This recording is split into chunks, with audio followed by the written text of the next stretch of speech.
సాయంత్రం 6 గంటల తర్వాత లైన్లో ఉన్న వారందరికీ ఓటు హక్కు కల్పించామన్నారు ఏపీ సీఈఓ ముఖేష్ కుమార్ మీనా. ఉదయం నుంచే పోలింగ్కు అనుకున్న దానికంటే ఎక్కువ మంది వచ్చారని తెలిపారు.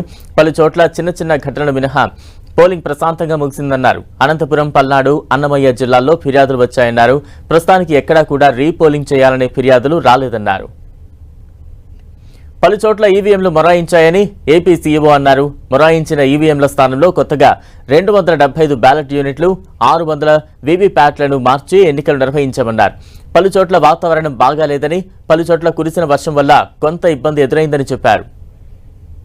వచ్చిన రిపోర్ట్ ప్రకారం అరౌండ్ 275 BUs బ్యాలెట్ యూనిట్ సంబంధించి ఇష్యూస్ వచ్చినాయి. 217 కంట్రోల్ యూనిట్స్, తర్వాత 600 వరకు వీవీప్యాట్ సంబంధించి ఇష్యూస్ వచ్చినాయి. As I said yesterday also మన దగ్గర 46,000 పోలింగ్ స్టేషన్కి 20% extra machines were there. So as and when the problem came, it was removed. And generally, this is a very lesser percentage of BUs and CUs change as compared to last time, because we had all the new machines this time. Second issue was,